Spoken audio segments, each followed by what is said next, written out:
Il s'appelle Jean-Robert Faro, Yves Chrysostome Basile Junior, Leslie Faro, Éric Lafontan, Joseph Boiron, Jean Saint-Léger, Pierre Boisaubin et René Eugène. Et il s'apprête à donner une leçon de musique à qui veut en prendre de la graine. Non pas qu'ils inventent la musique, mais leur objectif est d'en créer la stylistique, leur première page. Mais l'aventure ne dure que très peu de temps, le temps d'un album. Et quel album? Ils se disent jeunes, ils le sont, dynamiques, et vont se donner pour tâche de faire une musique que même les plus difficiles ne pourront que valider. Comment vont-ils s'y prendre? Cette semaine, ce n'est pas P1 que je vais vous présenter, parce que je parle de... En réalité, je ne vous ai pas dit ce qu'il en est. Ce qu'il en est, c'est que cette semaine, je parle des groupes qui n'ont enregistré qu'un album. Donc, ce ne sera pas P1, ce ne sera pas non plus Baba Boogie Ben, mais je peux en sortir tout plein.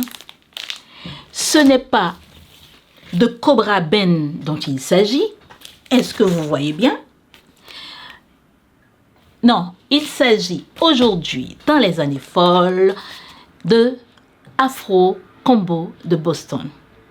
Aujourd'hui, les années folles rend hommage à tous les musiciens de Afro Combo de Boston.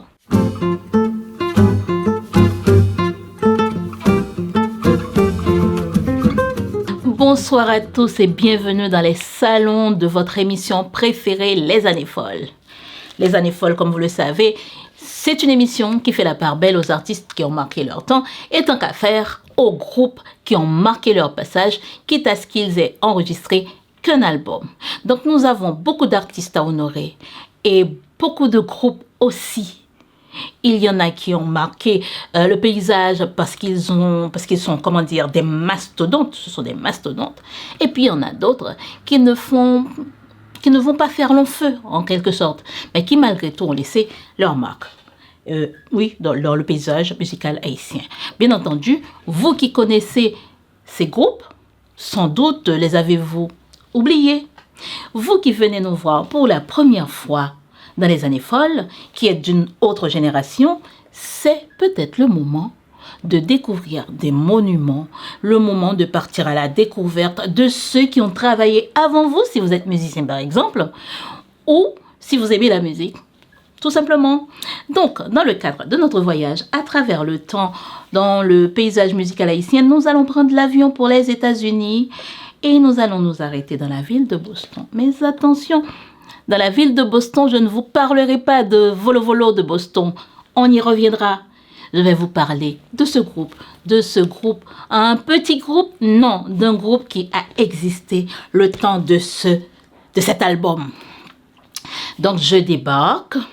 Nous sommes en 1976 et parmi les groupes qui n'ont fait qu'un album, j'ai sélectionné comme ça, je vous ai montré tout ça, mais j'ai sélectionné Afro Combo. Vous allez comprendre pourquoi, parce que c'est pas qu'il ait une particularité plus que les autres, c'est tout simplement, je ne sais pas. Moi déjà, je vous dis déjà que je suis en train de sillonner les rues de Brooklyn et que, avant de découvrir la pochette de l'album, que je suis déjà rentrée au 736 Franklin Avenue, je le dis en anglais, Avenue, et je rentre chez Mini Records. Qu'est-ce que je vois? Eh bien, je vois cette bande en train d'enregistrer. Je suis en 1976, mon Dieu, que je suis partie loin. Et regardez-moi ça. Je vais vous montrer de plus près leur coiffure, sans doute leurs pattes d'œuf, comme on dit en France, les pattes d'éléphant. Ils sont 8. Et avec leur manager, compositeur, impresario, Jean G. Saint-Martin, appelé Tinon Joetli Robinson, ils font le pari d'une musique originale, une musique stylée, une musique diversifiée, une musique unique. C'est pas moi qui le dis. Il suffit de tourner la pochette de l'album, le verso. Alors, est-ce que je vais pouvoir lire ce que j'entends? Ce que j'ai sous les yeux. La communauté haïtienne du Massachusetts adresse son cordial et patriotique salut à tous ses amis d'Haïti et profite de l'opportunité qui lui est échec pour lier connaissance, car chez nous, pour bon nombre d'esprits, les États-Unis d'Amérique ne se limitent qu'à New York. Bon, alors je vais pas tout vous lire, c'est eux qui écrivent. Et puis plus loin, ils parlent de leur côté dynamique, ils parlent de leur côté plein de fougue, jeunesse, originalité, diversité. Donc, ce que je viens de répéter là, tout ça, c'est eux qui le disent. Et donc, qu'est-ce qu'ils vont faire? Ils sont pleins de vie, ils sont jeunes. Ils ont pour cela le droit de se considérer uniques et originaux. Bienvenue dans le monde de Jean-Robert Fao, surnommé John Pupnik, et de sa bande Afro Combo.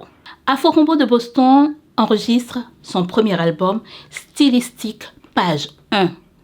Je crois que ça a été fait avec sans doute l'espoir d'en enregistrer plein d'autres. Ce ne sera malheureusement pas le cas, ce sera l'unique album. Et nous sommes en 1976, quand il rentre en studio chez Mini Records, habillé, comme je l'ai dit, à la mode de l'époque, bien sûr, chemise à fleurs, gros afro, bah oui, c'est la classe, sans oublier les favoris, hein, on appelle ça aussi rouflaquette, cette façon de porter la barbe à la manière d'Elvis. Vous voulez que je vous montre? Regardez-moi ça, à la manière d'Elvis Presley. Alors, il fallait avoir la possibilité de le faire. Hein. Si tu n'as pas de cheveux, tu n'as pas de barbe, tu ne peux pas le faire. Moi, ce que je trouve intéressant dans ces albums, albums d'époque, bien sûr, puisqu'on parle des albums, des pochettes, tout ça, de vinyle, c'est en fait, il y a une sorte de simplicité dans laquelle on voit les musiciens, ils posent sans poser. Et dans le cas de Afro Combo, regardez-moi bien ça, le mec, la pipe au bec, le musicien, on sent une sorte de désinvolture. Et pourtant, je peux vous assurer que tout est travaillé, hein. Tout est travaillé parce que justement, ils veulent attirer l'attention. En tout cas, cela donne une idée de l'état d'esprit des jeunes de cette époque. Aucune vulgarité, aucun signe ostentatoire de possession. Alors oui, des fois on voit des voitures, hein, mais pas forcément des trucs bling bling comme on dit en France. Bref, ils avaient la classe de l'époque bien sûr, parce que je suis sûre que si aujourd'hui ils arrivent habillés comme ils l'étaient à l'époque, bon nombre de vont dire allez vous habiller. Hein, il faut le costard, cravate, la ceinture qui brille, il faut les grosses montres, des bagues, des trucs. Eh ben non, ils n'étaient pas comme ça. Regardez-moi ça. Je vais vous montrer ça de plus près tout à l'heure. Donc, eux qui faisaient l'orgueil et la fierté de la communauté haïtienne aux États-Unis vont devoir revoir leur copie car l'expérience qu'ils voulaient faire s'arrêtera aussitôt qu'il aura commencé.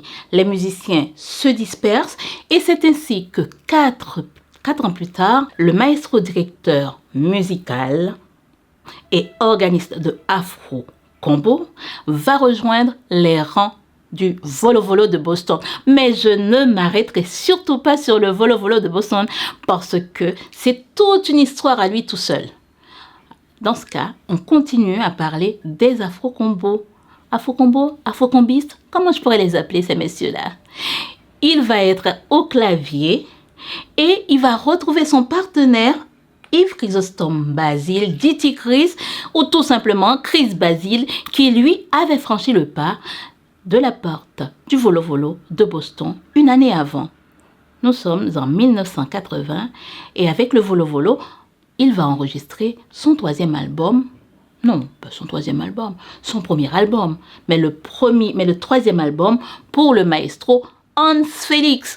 Là, je parle du Volo Volo de Hans Felix. On s'arrête, on va pas rester sur le Volo Volo de Hans Felix, on continue, je veux dire, et Hans Felix donne le là pour cet album qui va être enregistré. Alors, cet album, ce n'est pas la nature que vous voyez derrière vous. Est-ce que j'ai le titre? Bien sûr. Donc,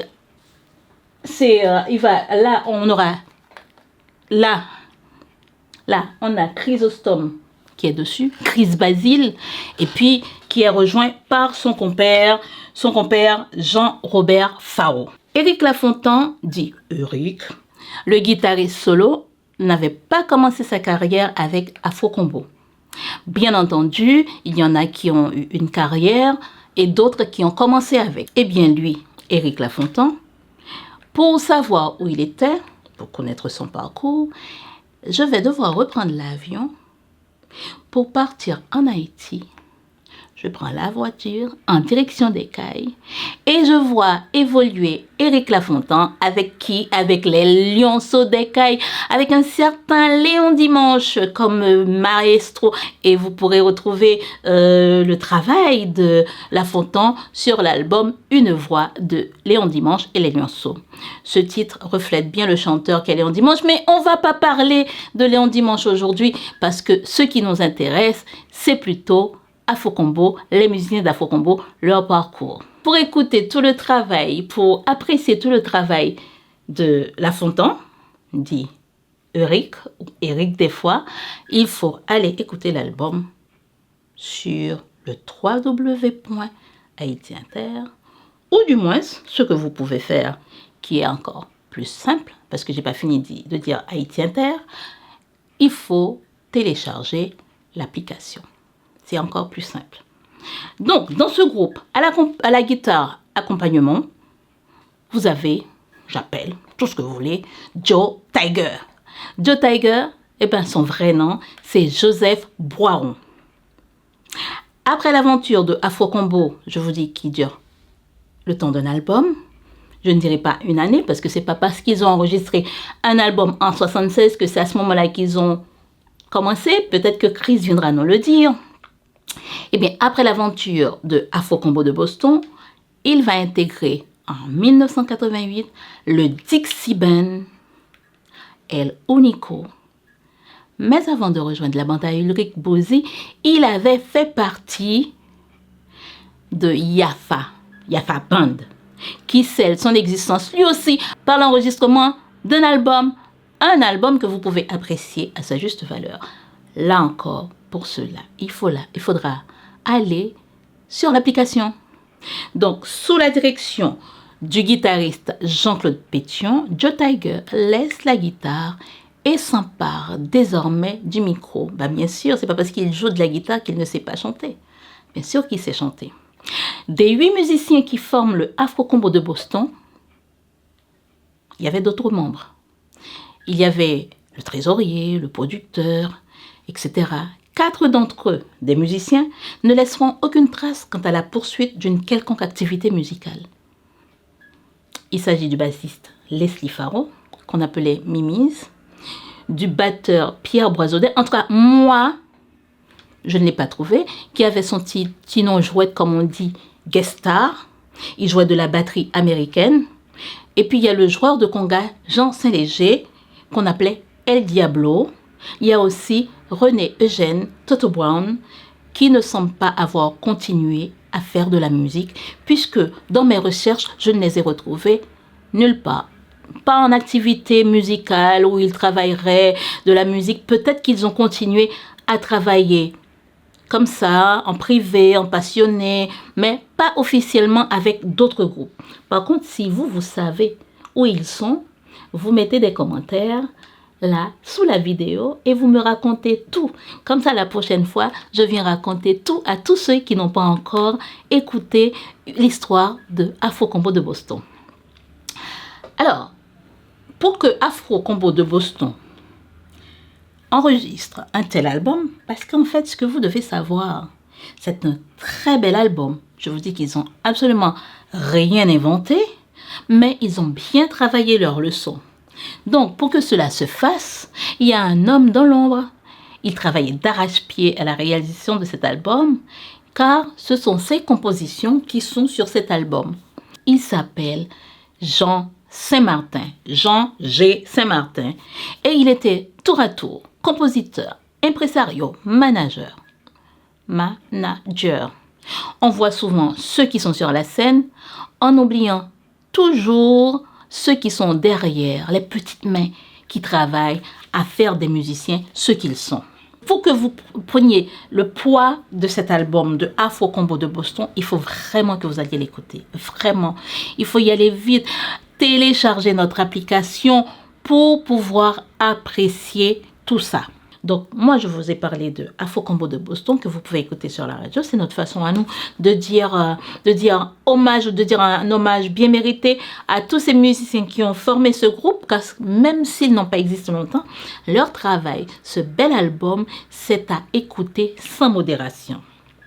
Et puis, comme j'ai dit tout à l'heure, pour pouvoir écouter cet album sans modération, téléchargez l'application de Haïti Inter. Haïti Inter, c'est pour vous qu'il travaille. Il pense à vous, que ce soit au niveau de la musique, de la littérature, de l'histoire, peinture, etc. Donc, si vous aimez Haïti Inter, partagez nos contenus en masse, abonnez-vous en masse, suivez-nous sur tous les réseaux sociaux. Je vais vous donner rendez-vous pour un prochain numéro. Je ne sais pas ce que ce sera comme numéro, quel artiste sera invité, quel artiste sera à l'honneur. Je ne sais pas quel groupe je vais vous présenter, de quelle époque je vais vous parler, mais tout ce que je sais, c'est que j'ai le devoir de vous revenir et de vous parler encore et encore de nos musiciens. Si je ne vous ai pas assez dit, dites tout ce que vous avez à dire dans les commentaires. Même si j'oublie de vous répondre, je les lis tous. Alors, à vos claviers. Et puis, entre-temps, je dis merci à mon technicien. Merci à vous qui avez regardé cette vidéo. Vous qui êtes des habitués, des abonnés. Et puis vous qui, par curiosité, êtes venus pour la première fois. Restez-y. Allez, cliquez sur le bouton abonner. Et moi, je m'en vais parce que je vais travailler pour vous. Allez, ciao!